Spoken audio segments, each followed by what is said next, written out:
Welcome to Royal Rumors. I am your host, Henry Percy, and I am joined today by the very special Henry VIII of the Tudor Dynasty. And he is going to tell us about the exciting life of being the King of England.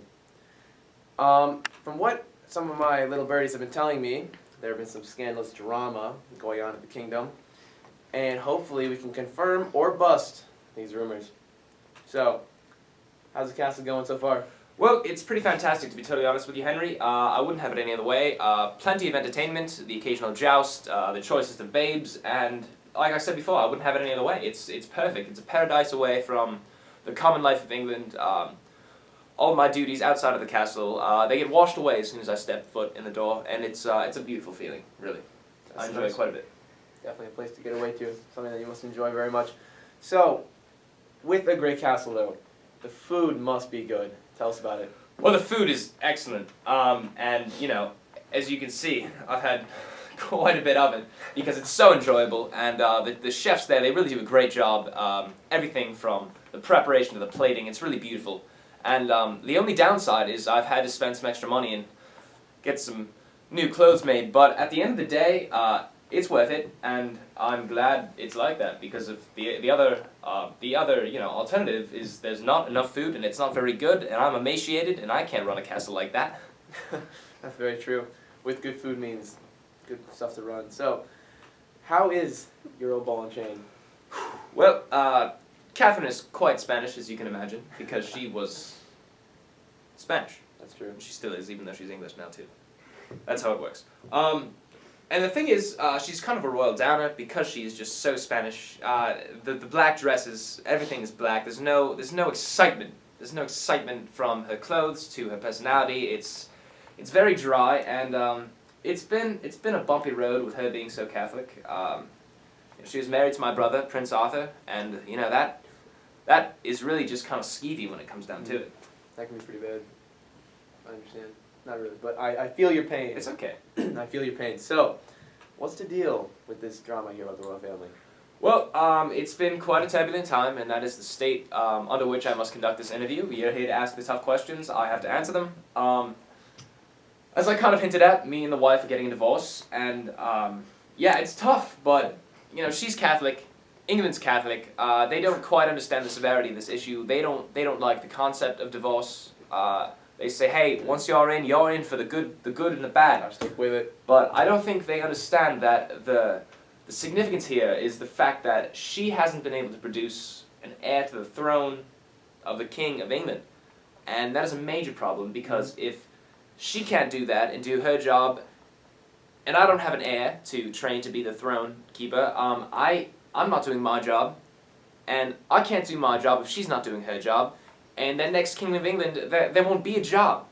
There'll be no England. It'll be a disaster. So if I have to be the decision maker and fire her, I have no choice.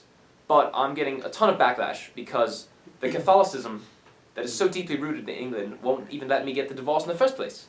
Definitely the hard decisions for the king to make. But what's been going on with the scandal of you hooking up with people? I understand that. Well, something like that, but as I said before, there's only the choicest of babes in the castle, and that really is helpful with situations like this. But you know, I when the opportunities arise, I have to abide. I have no choice. Alright, that makes sense. I understand. Things get a little boring, so you gotta spice it up for It's yourself. the only way. I'm gonna go nuts if I don't. Well, let's hear the scoop under all this. Well, let's be honest, you can't remember every single one. That's impossible. There are various circumstances surrounding each one that makes it unique, but also that clouds my mind.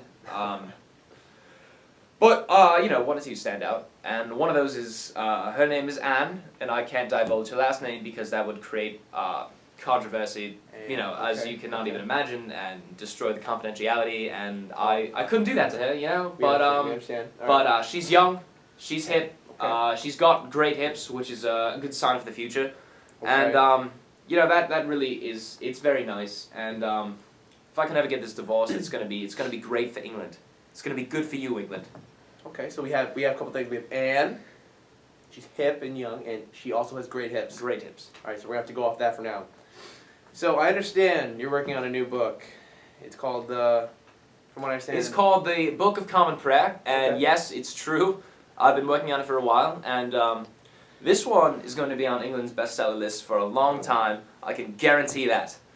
And Okay. it's been compared to the Bible, in fact, which is lofty Wow. comparisons, but I'm glad they're being made because, you know, it's funny because the book is actually based upon the Bible. So when I hear these comparisons, it's great because, you know, I've hit my mark. I've hit my mark. I've done what I've had to do, and it's going to be huge. And the best part about this book, as with any good book, is it's going to be very controversial.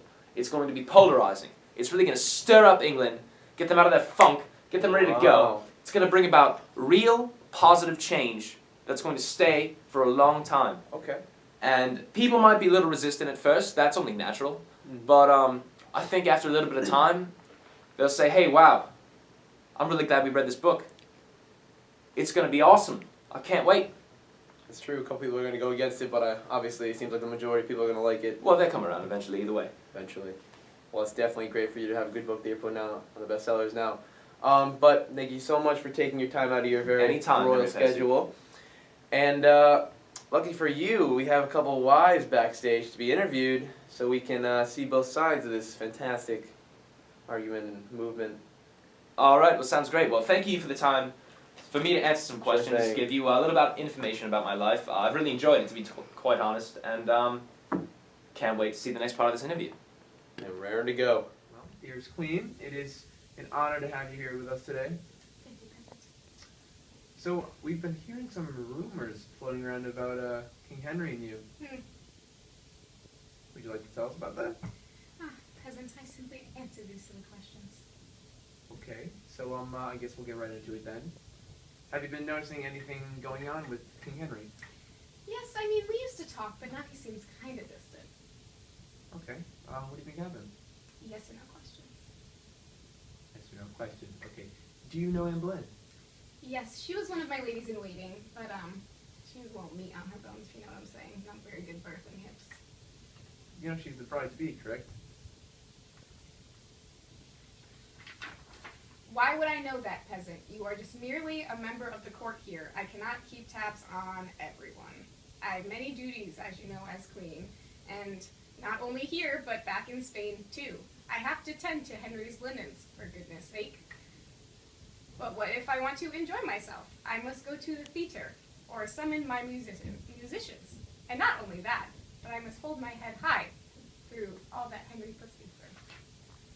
So I see you don't notice him sneaking away with my fiancé. How I notice, little slut. Oh, okay, easy, Queenie, relax, take it easy. Next question. No more questions. Okay, well, I guess you heard it here on Royal Rumors. Great. Well, as you can see today on our show, we are joined by the very lovely and stunning Anne Boleyn. How are you doing, Your Majesty? Aren't you forgetting something? I'm so sorry. How are you doing? Well, I guess you could say that I've been better, but it's very nice to see you again, Henry. Yeah, that was a bit interesting of a time when our engagement was broken off by the king himself. Yeah. But how's everything going so far? Well, let me tell you, being queen is not as easy as it looks. No matter what I do, the people of England just seem to, hate me. I am so good with the poor, even though they kind of gross me out a little bit. I am so supportive of the arts and scholars and everything. I do everything that the queen is supposed to, but they all like that old hag, Catherine, even better. I mean, but on the bright side, I guess I am a bit of a royal trendsetter. I mean, did you see my shoes when I came in? Yeah, they're a bit stylish, I guess. But tell us about these rumors. How is everything going with the king? Well, if I said I was happy with Henry right now, I guess I would be lying. That man is so hard to keep track of. One second he's talking to some random important guy and giving him money or something, and the next he is drooling over Jane Seymour, that little hussy. Ugh. If she knows what's best for herself, she's going to stay away from him. But it's also hard with Henry because he expected me to be this super submissive and obedient wife, once we got married, but let me tell you, that is not how I got his attention in the first place, so I don't understand why he expects me to act like that now. It seems like you guys got a lot of tough situations going on there, but I mean, that'll all be fixed once you have an heir, right? Yeah, if I ever have one. Okay, so things have been out. So moving on. So, How do you think he's been through the years so far? Well, Henry will always be a wonderful king and ruler. That will never change. I just find it frustrating that lately he can't seem to keep his paws off younger girls here at court and in the palace. It's as if I'm not enough anymore. And lately he seemed a little less patient with me and a little more distant, but I really hope he doesn't hatch some sort of plan to get rid of me too. Well, it's always been a pleasure, Anne. If you are ousted from the throne anytime soon, be sure to hit me up. I'll definitely let you know. It's been Thank you nice very to much. see you.